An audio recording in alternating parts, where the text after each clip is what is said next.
So the second part of the evening is going to be a discussion with the artists from ESCAPISM. ESCAPISM is an exhibition series. You can find it one floor below us here in this building, Oyoun, and also outside there is a fourth exhibition. My name is Lesley Whitaker. I'm going to be the one talking to our brilliant artists here. And yes, I think one thing we do have to mention, there are 4 participants in this project, but one of them could not be here with us today.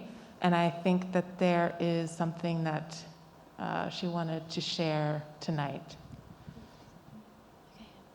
Is this a good time to read her statement? I don't know the order of the event, so... Oh, there's no order. This is just a conversation. So I think we can do this first.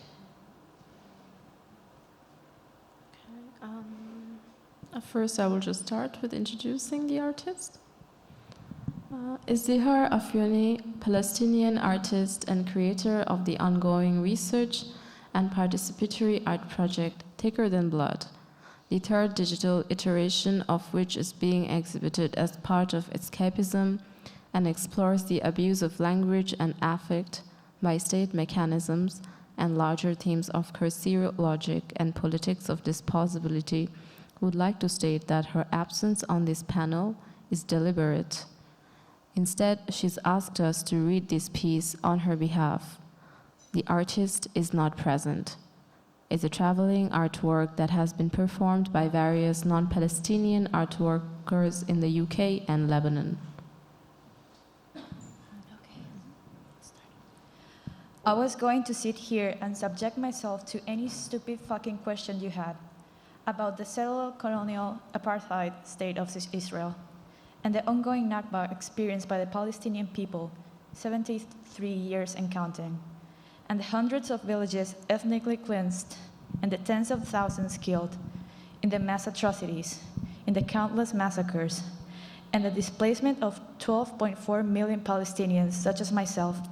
Despite what you may think, we're not mythical creatures. And the UN resolutions that did not protect a single Palestinian child from death or a lifetime of recurrent trauma. And the public condemnations that did nothing but destroy the careers of those who dare condemned. I decided not to sit here and explain to you that there are no two sides to consider when one is a military occupying power, receiving billions in aid annually from the world's biggest war machine, masquerading itself as the world authority on democracy. I decided that my revolutionary capacity, my decolonizing methodologies, can be put to better use than to sit here and justify my existence to you. I will not sit here and listen to you use the well-oiled colonial terms resettlement and population exchange when what you're really talking about is genocide. Because despite what you might think, it is not the role of the indigenous, of the oppressed, to educate well-meaning white folk so that they post a fucking infographic on their Instagram account, or talk to their grandfather who still habitually uses the N-word and vocally hates Jews, about how Palestinian children aren't all terrorists. I decided not to sit here and engage in the dehumanizing activity of endearing you to consider myself and my people as human beings, than to sit here and justify my existence to you. I decided not to stage poetry around the biopolitical reality that every Israeli civilian must serve mandatory military service. So every Israeli civilian is an agent of the state, and every indigenous Palestinian is a target to be eradicated or neutralized. Condemned to death or displacement or debilitation, I decided not to smile, to perform diplomacy, to pretend that your question centralizing Hamas or anti-Semitism and decentralizing the genocide, displacement, and dehumanization of my people is not a socio-political silencing tactic Zionism uses to justify its settler colonial project that you have internalized. I will not sit here and let you vomit that fascist bile onto me. I will not sit here and justify my existence to you. I will not sit here and pretend that I am not galvanized, that the Intifada is not alive within me, and every Palestinian that we care more about what you motherfuckers choose to believe than transmogrifying our rage, our trauma into unrelenting resistance. Those were some really powerful words from Izdihar. If anyone has not played or experienced Thicker Than Blood, I highly recommend doing so. I think that her words and also her beliefs will come across very clearly in the work that she's produced. Regretfully that she can't be here. I think she has a very, very strong voice and a very strong personality and has many things to say. But thank you for reading that statement, and I think we should continue on with the talk. So I would like to ask all of you to briefly introduce yourself to the audience. Please use any label that feels comfortable to you, or no label at all. You can be as specific or non-specific as you would like. Just telling us what we should know about you. So can we start here and move down? Yeah. So, yeah, thanks everyone for showing up today. My name is Thea. I'm a digital image maker. I'm based in the Netherlands, but I'm grateful to be here in Berlin for the opportunity to show my work and talk. And yeah, I like to see my work as a discursive element and kind of an interruption between socio-political frameworks that, yeah, threaten to overtake and consume our lives. My name is Avita. I'm also based in the Netherlands, and I often find myself confused to answer this question, I guess, like everyone else. So I've devised a persona for these events. My name is Avita. I consider to be half human and half object, and I would like to not be perceived.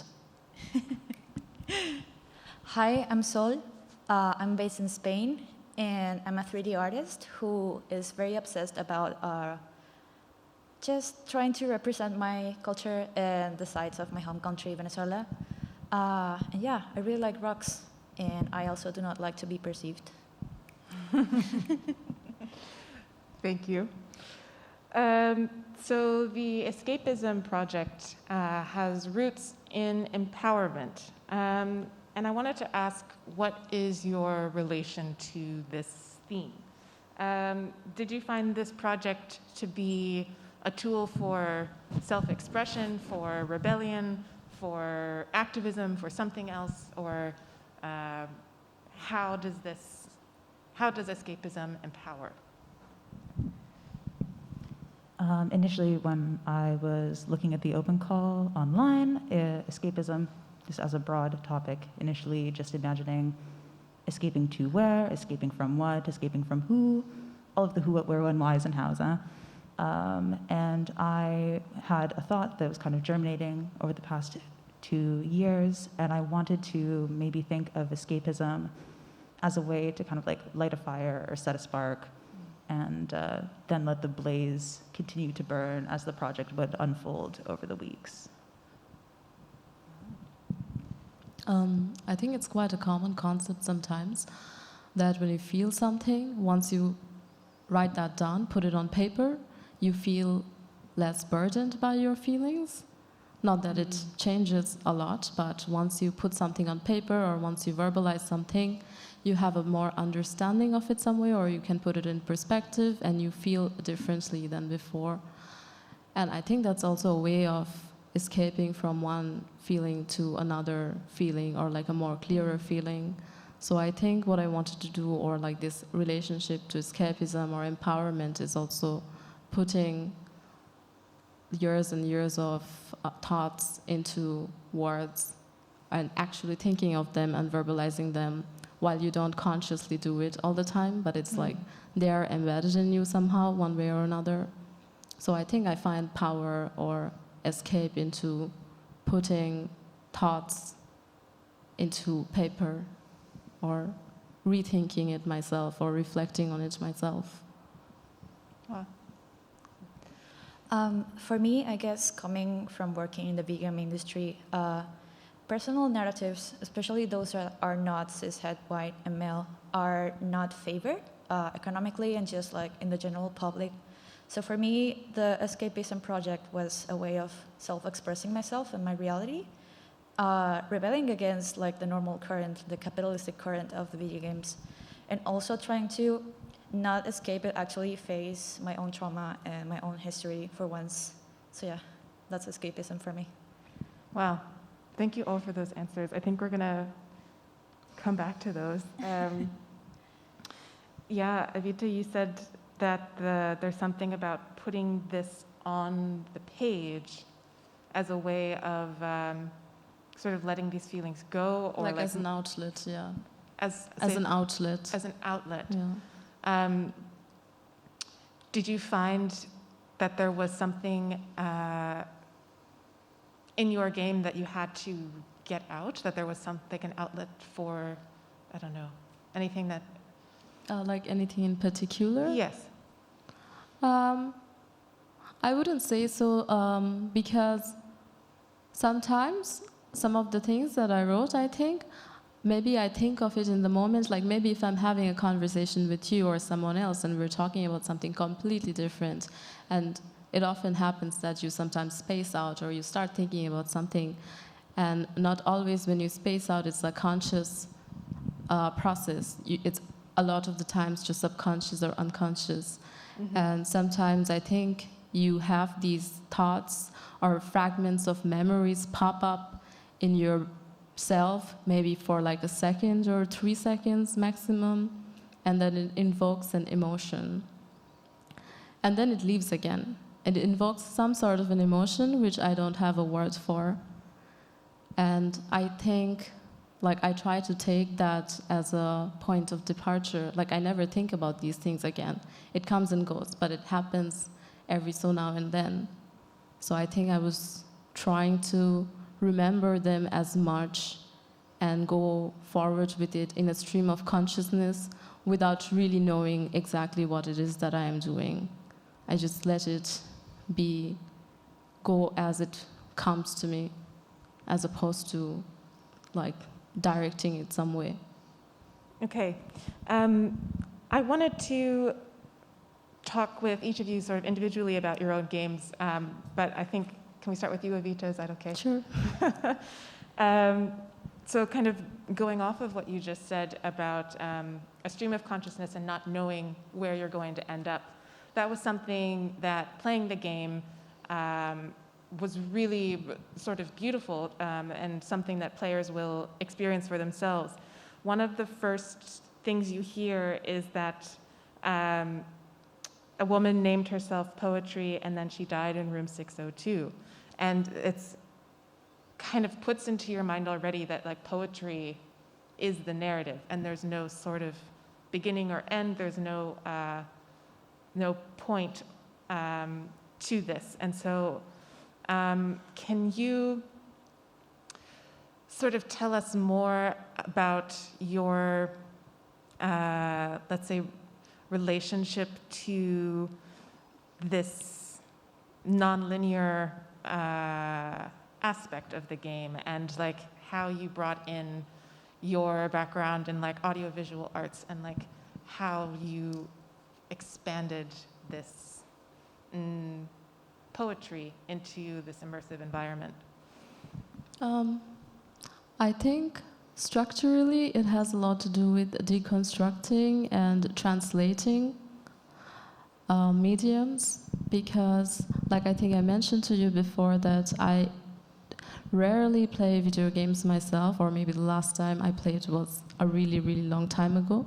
So I don't have that personal connection with video games as opposed to someone who does this on a regular basis. Mm-hmm. So I think for myself, as an audiovisual artist, it was translating my form of media into a more gamified environment. And I think like with anything, with any work that you try to make, like there is a beginning, but there is no end to it. It's an ongoing process. You keep going for it. And I think I mentioned it already, I do like the idea of not knowing where it's going to end up, and rather experimenting, and I think a lot of things that I do or I say or like my direction is somewhat driven by what I feel in the moment. Or like if you try to do something, even if you, let's say, drink a glass of water, whether you drink it with left hand or right hand, sometimes you feel like that you want to drink with left hand or right hand. Like it doesn't really have a fixed narrative to it, but it just feels right, let's say, or which way you want to look. It just feels right for a random bodily, or maybe there is a reason, I don't know, but it just feels right. So I think I take everything from whatever feeling is invoked in me. I don't know if that answers your question. No, it does. Yeah, there's this difference between like watching a film, which is very passive, and then video games, which are interactive, and then your installation, which is something that you like physically walk into. And so you have these different levels of engaging with a piece of art, and I think that the way that you built the exhibition itself and also the game really does bring you into this like intimate but then immersive world of images, consciousness, and like these kind of ephemeral feelings. So I definitely, even if there's no sort of major takeaway, like there's no point to the game, I think everyone who goes into and experiences your artwork definitely gets that sort of sense, that feeling from it. Yeah, I do think that like it also depends on how you define interactivity. Like interactivity doesn't necessarily have to be an activity-based interaction. It can also be passive. For instance, if you're walking in a forest or in a park and you don't really have a specific goal, you're just walking and you're just letting it be. You're just letting yourself be. It's also your way of interacting to your environment, even though it's not conscious. But you are interacting somehow with the rest of yourself. And so I think that's also how I see it, that it doesn't have to be activity. Non-activity is also a function. For anyone else who enjoys playing video games, there was something that reminded me of a game called Journey. I don't know if you've heard of it. It's just a very, very beautiful game. There's no dialogue. It's just this incredible music and beautiful artwork, and you just play as a character in a desert, and you're going on a journey. And anyway, so like there aren't a lot of examples of this like sensory video game experience, but there are some analogs out there, out in the world. One thing you told me about your game was that in the center of the map is a giant mushroom. Yes. Can you tell us about the mushroom? I think I was making a joke, but this often happens to me that I make a joke and then in the second I realize what a brilliant idea it is. So I think I was telling the programmers, let's make the sky a giant mushroom. And I was like, no, let's actually do that. I do love the giant mushroom. Can you tell us a bit about the name, Embryonic Babies of Hot Winters? Yes. Yeah, I think I came up with it while I was biking without a purpose again. Sometimes I talk to myself and I happened to record myself as well. And sometimes when you're talking to yourself, you're not really having well-constructed sentences, but it's bits of random words popping up in your head. And I think that's how I had a personal connection to the phrase itself, and in some way, like it's also, with nothing we say is absolutely random. But I think embryonic means incomplete. And in a sense, my work is about like how we are not complete versions of ourselves while we are existing and taking everything in. Okay, thank you. One last thing I wanted to ask. In your description of the project, you say that this is not a series of reflections, but rather it questions a questionable past, present, and foreseeable future. When I played the game, it did look sort of futuristic. It was like location non-specific. And in your words in the narration, there were certain things that like I could grasp onto, even though it was not my culture, it was not my history, but it was certainly, there's something like universal around it. And so I wanted to ask about how your past influenced the game, like, and like the narration is written by you, but how much is imagination, how much is poetry or universal truth or your thesis on the world, or tell us more about how much of you and how your past is sort of imbued in this game. Everything that's written is nonfiction. And I think 50 or 70 or 80% of it is my experience. Our experiences that you have firsthand are embedded in you, but also things that you see around you also becomes part of your experience. And like, for instance, you mentioned the woman who was called Poetry, who died in room 602. I read it on a newspaper. It was the headline for it, and I read the full article, how this happened, and I happen to remember it. It strang some sort of a chord in me, and even though it's not my experience, but it's now part of my experience, and so are some of the other narration in it. And I think you had a second question. It was how your past is imbued in this game, but I think that was already kind of the answer. It was all nonfiction, and that it was things that you have experienced personally. Yeah. I mean, sometimes when you talk about these things, because, okay, as a child, when you experience things, you don't really know what experiences are. You just go by it. You don't know what is good, what is bad, or what is what. You don't have the concept.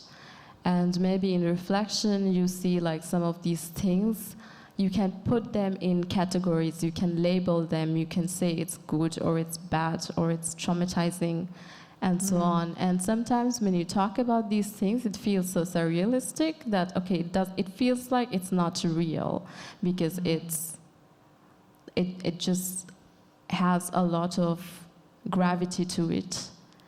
And I think that's how it came to be, that a lot of things that feels unreal when you say it to someone else, while you were kind of desensitized to it before. Only when you reflect on it, like you remember what you can put a finger on it. Okay, thank you. Okay. I'm just going to share, I'm going to paraphrase this, I don't know if I wrote it down verbatim, but the line that stuck out to me was, "One day I'd like to go home, but I don't know if that exists anymore." If it exists anywhere. Anywhere. That was one of the ones that stuck out to me as someone who is not German, but living in this city, and this nature of home. And I think that, your game and your artwork does ask us and sort of makes us ruminate and think about these topics that don't really have a clear answer. So thank you for sharing your work with us.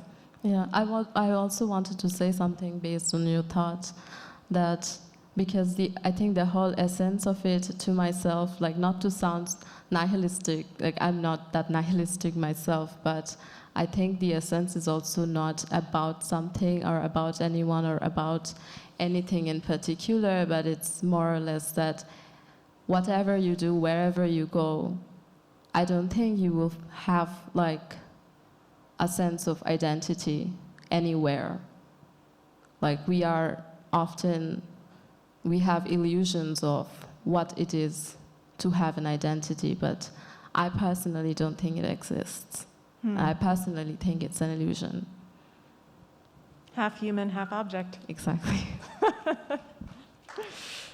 Taya, can we talk about your game? Let's chat.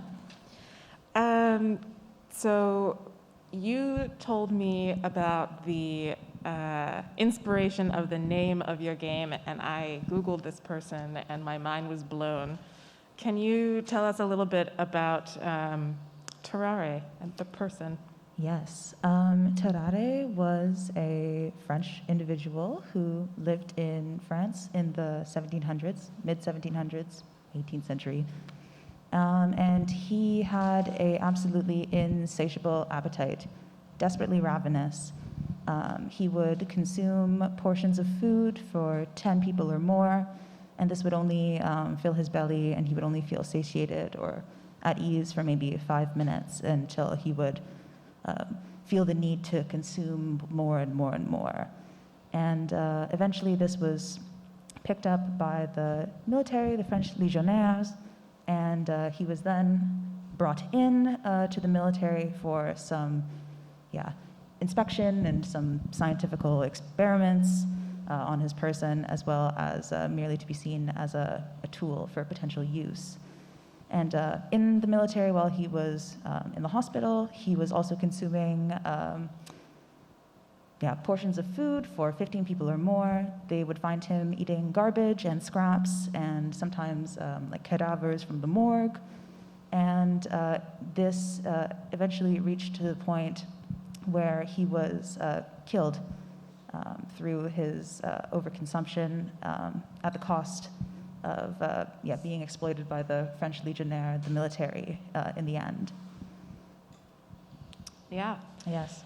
Yeah, it really says a lot about how toxic our consumption can be. And I think this is a really sort of brilliant connection that you tie between like beauty standards and colorism and texturism and the effect it has on people who don't fit those standards. Yeah, I definitely take this like fatalistic method and mode of overconsumption as a underlying current contextual metaphor throughout the entire game, that the consumption of colorism and the consumption of texturism, it causes psychological damage, it causes emotional damage, physical harm, mental harm, and to the point of death, either like in your ego or mentally.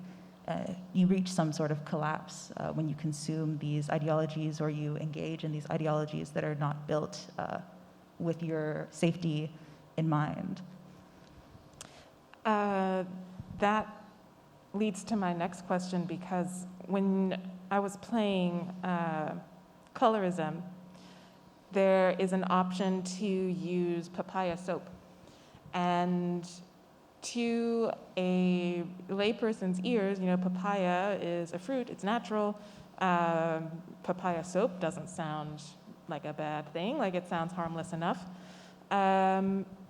But in this context, and with all of these products that you featured, which are real products, they are incredibly harmful.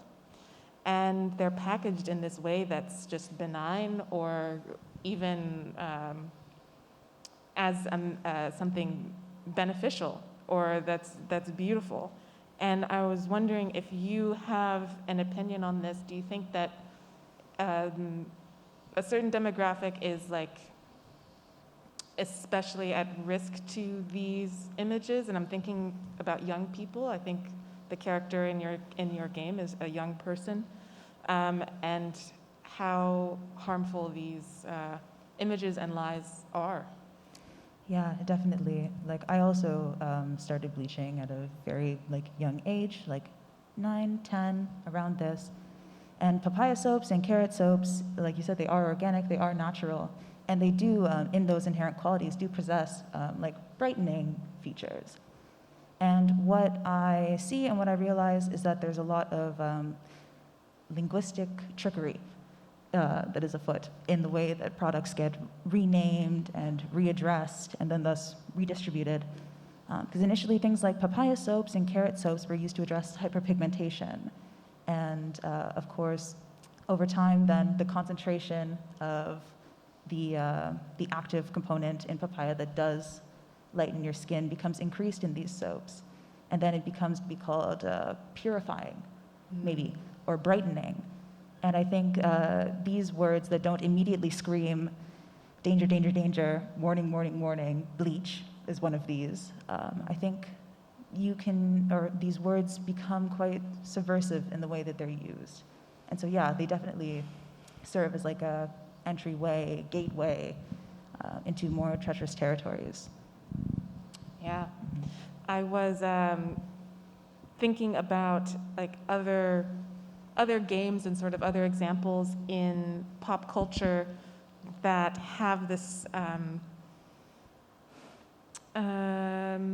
let's say, skewed moral center, because the game itself is sort of asking you to buy into this. And the background, these pop and sort of pastel colors from the magazines, and the main character is just like wanting to become more beautiful, more accepted in this morally skewed society. And there's a game called Portal. I don't know if this is, again, anything that you've heard of, but the character, you're solving puzzles, but then you realize that the puzzle maker is trying to kill the main character. And so your resistance is you're fighting for your life in this construct that is set up for you to fail. And I think that we kind of need more games that shake up and distort the status quo, and I think your game is one of them. And I wanted to ask, what does resistance mean? Because this is the theme that comes up in your game, and it's resist. But like what does resistance mean to you? Yeah, I think resistance exists in like all forms, all shapes, all sizes, and all actions, especially when your body is policed from day till night, waking until sleeping.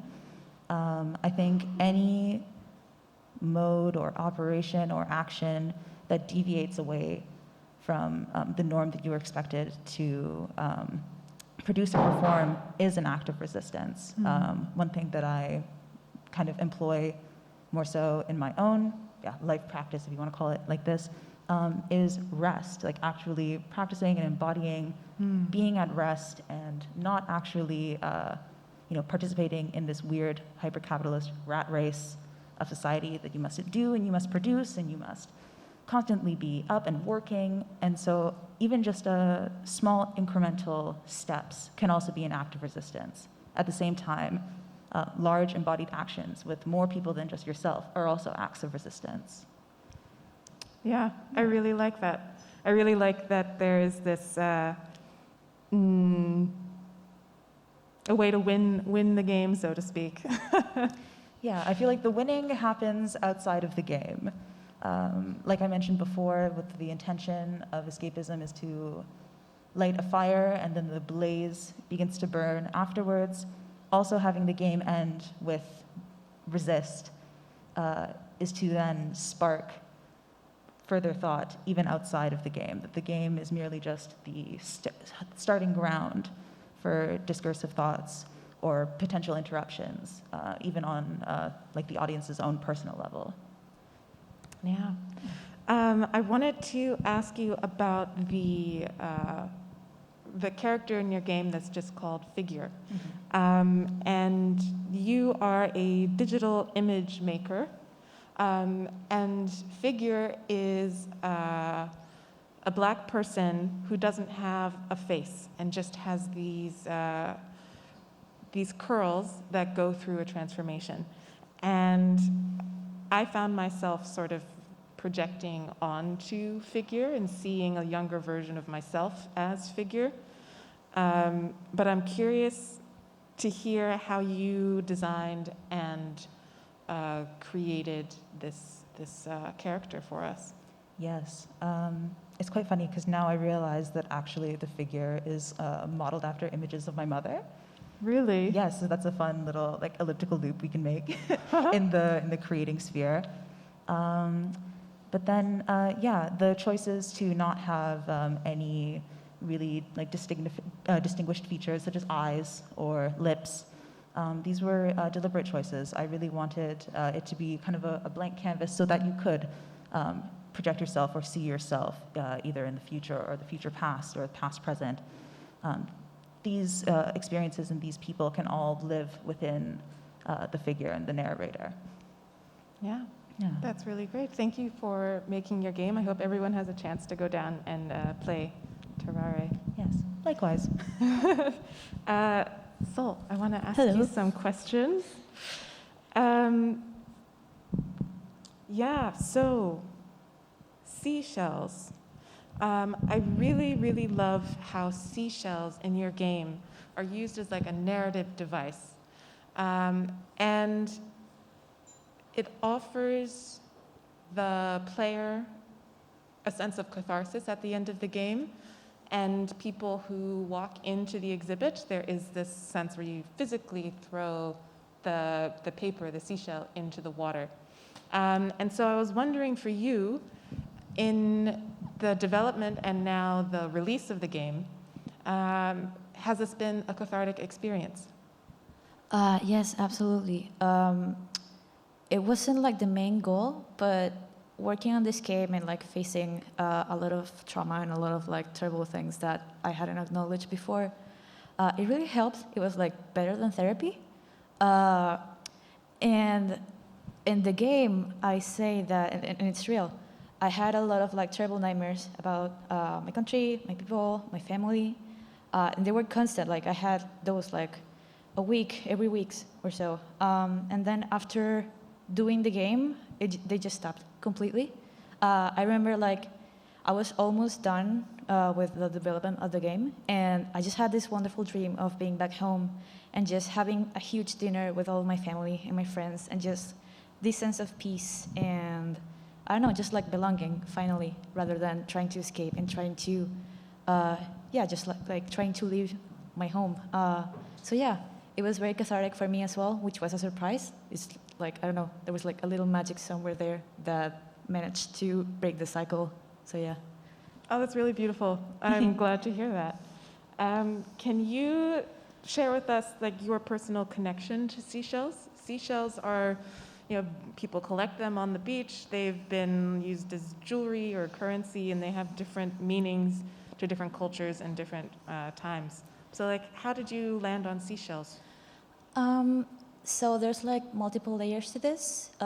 In my home country, my island, I grew up in an island.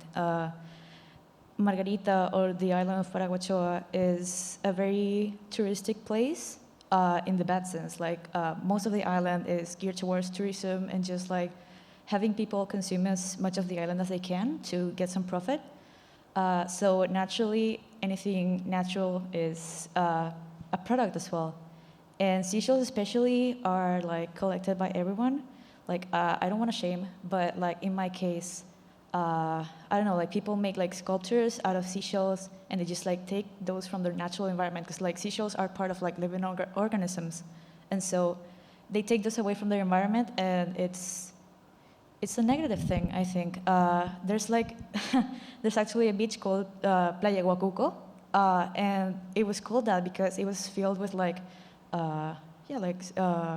I don't know how to say this in English, but yeah, living organisms with seashells, and you could just like grab them out and then go and eat them. And people did that so much, like the beach is now empty. It doesn't have any of the little animals. So basically, that's the thing on the first level. The second level is that I grew up with a marine biologist, so I was always like taught the importance of like respecting the environment and trying to keep it as pristine as possible. So like in my household, the things of the sea should stay in the sea. And my grandma did not share that belief, and she just collected a lot of seashells as she lived in the island. And when she died, we were just like cleaning her house and stuff, and we saw this huge tub of seashells, and we decided to just take them back to the sea, to their original home, because like a lot of like little critters and crustaceans use them as homes, and they just like, I don't know, they belong there. So yeah, that's my connection basically. You mentioned that the name of this beach was Guacuco, yes. What does that mean? Or can you translate that for us? Oh, Guacuco is just like a word for seashell. Like, it is? Yeah. Okay. Yeah, like a Beautiful. Venezuelan word, yeah. So you are a 3D environment artist, and you mentioned that like you are drawn to recreate images of your home in Venezuela. So can you talk about what's specific about about video games as opposed to animation, for example, that speaks to you as this bridge to home? I guess it's sort of what we were saying earlier about video games being an interactive experience. They're like more immersive, for me personally at least. And I don't know, I think 3D is like a better medium for other people to feel immersed in environments. And yeah, I don't know, I just guess they're more immersive, they have more flexibility, they're easier to produce as well, I think. Like, all of 3D takes a huge amount of time and labor, but it's very easy to iterate and just like focus on the nice details to really nail down that aesthetic. So yeah, basically it's more immersive for me. Yeah, I found that as well, like your the landscape that you made, the sound of the waves, and also just like the moonlight in the context of the game. It was really, really lovely. Thank you. So I wanted to also talk about other sort of narrative-based games. Like there's another game called Life is Strange, which I know is another popular narrative-based game, and that, I don't know, in the world of video games, it is very much catered to white, cis, straight, male viewers. Unfortunately, like when people are trying to find games that represent them, we often have to like look to indie games and look to margins. And like, as you can see from this panel, the people who create and play video games come from like every demographic. And so, yeah, I just wanted to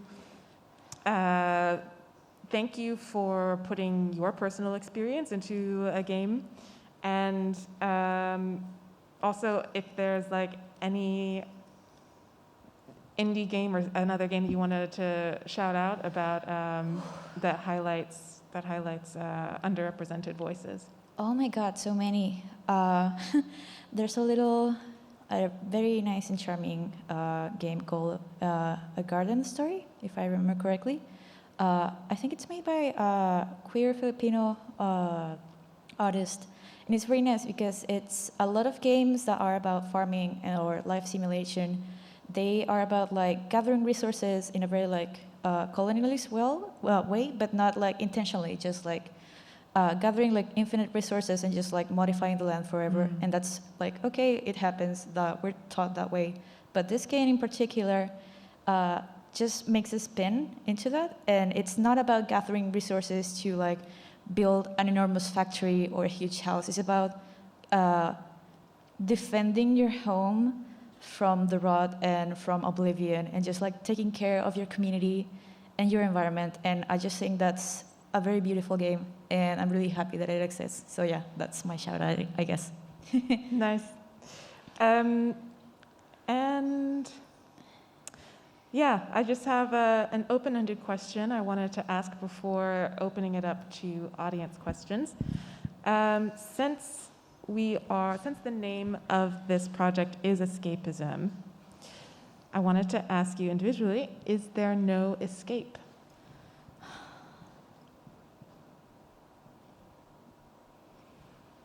Is there no escape to what? It's however you interpret it. It's like, do you see, in the context of the artwork in this project, is there a sense of escape? I think there are temporary escapes, and then it's a cycle of temporary escapes, just like everything else. Any other thoughts? I agree. I think we can make our own little escapes to kind of ease the pain of living in like hyper-capitalist society. I don't think there are any permanent escapes, but we've survived before, and we can keep surviving, I guess. Or not. Or not. Why is that necessary? Yeah. I would be so bold to say that maybe the final escape actually is death, the final release. But of course, like during life and while living, I think you can escape on your own terms. And you can set the parameters for when you decide to disengage. Are there any questions in the audience that we would like to ask our artists?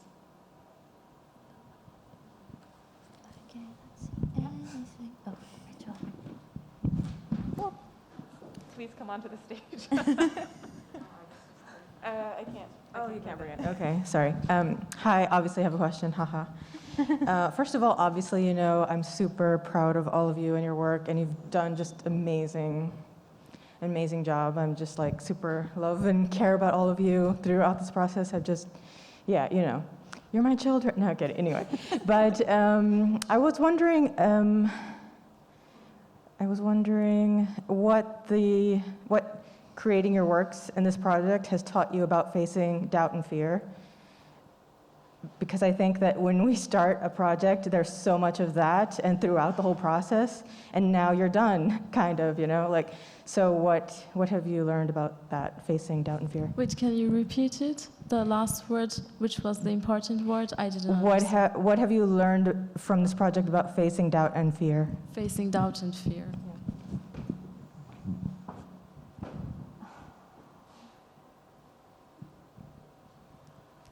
I'll go first. Okay. I think, also Rachel and I, we were kind of in dialogue about this not so long ago, but especially in the production phase or when deadlines loom and become nearer and nearer, and you can kind of see the light at the tunnel, it becomes a bit daunting. And you, or at least for me, I was forced to reckon with the project that I had idealized inside of my head, and the visuals and the dialogue and the concept and the execution, the realization, every layer stacked on top of each other. And the pressure became super insurmountable. But then at some point, then also during the physical buildup and the actual physical production, it then seems, when it becomes more real and it becomes less a head game, it begins to then also kind of melt away when you see,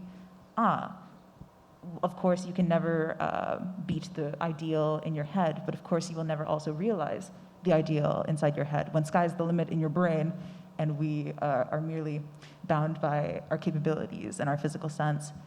I come to peace and terms and calm maybe in those last final hours before the doors open. I can go next. For me, in the context of video games, I recently, about a year ago, I left production, and that production kind of traumatized me because I had really high standards for myself, but also placed by my superiors, and they never liked anything I did, despite giving me a bunch of work on my area, which is environment art. And so I left with this trauma of I'm not good enough, nothing I do is cool, and no one will like it. And so at first it was a huge behemoth of a project, and I was never satisfied. But then whenever I showed Rachel or the Oyoun people in general about this, they were super happy. And so they helped me realize that I do have, like, I don't know, like a sense of aesthetic and just like a nice work ethic, and that it's okay, and like perfect is not done, and like my attempts were successful and enough. And yeah, just like my art and my efforts were enough. And that's nice. I think you will always have doubt and fear regardless. And more than that, there's also the feeling of inadequacy. Oftentimes, anytime you try to make any work, you have doubt and fear and insecurities and this feeling of inadequacy. But I think what I learned from making projects or like this project is that, I mean, I'm not saying that you should get rid of doubt and fear, but you can have it, but instead of letting it overwhelm you, you just do something. You just still work on one thing step by step, and you can still feel all those things, but you still keep working. Are there any other questions in the audience?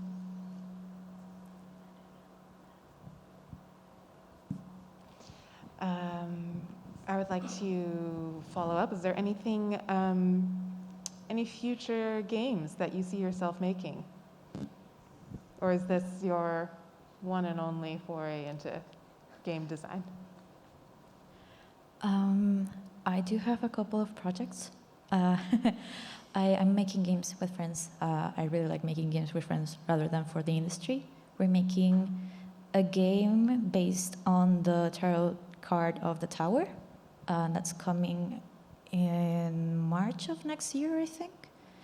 And I'm also helping a friend with some art for another project. I don't know when that's gonna come out, but yeah, I'm gonna keep making little games now and then. Where can we find your work? Oh, on my website. I think that's on the Oyoun description, I would say, but like it's kind of hard to type. But yeah, I'm gonna keep posting my stuff on my website and on my Twitter, which is the same. So yeah. And what about you, Avita and Thea? Or what artwork is coming? What can we expect next from you both? I'm writing bedtime stories. You're writing bedtime stories? Yes. What kind of bedtime stories? Fictional, non-fictional, random stream of consciousness bedtime stories. And I would like to, I don't know exactly again what I would do with it, but maybe that will also be an experimental game.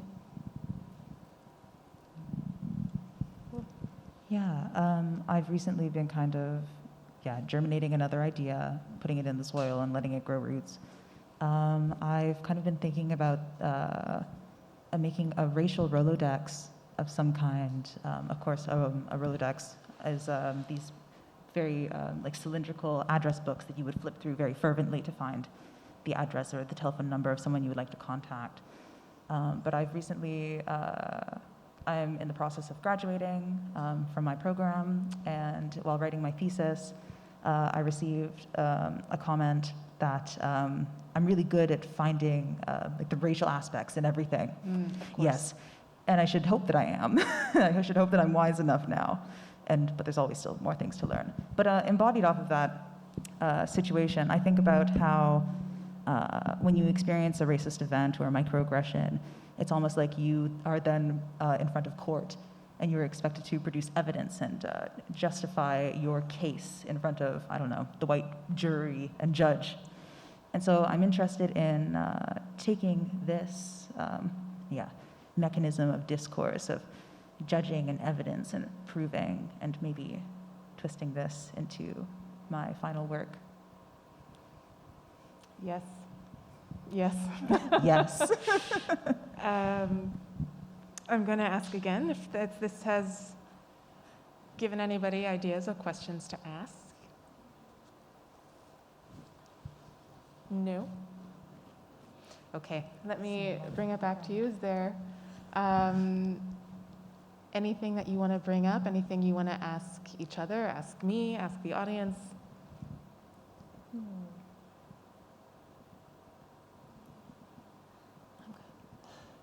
I'm good.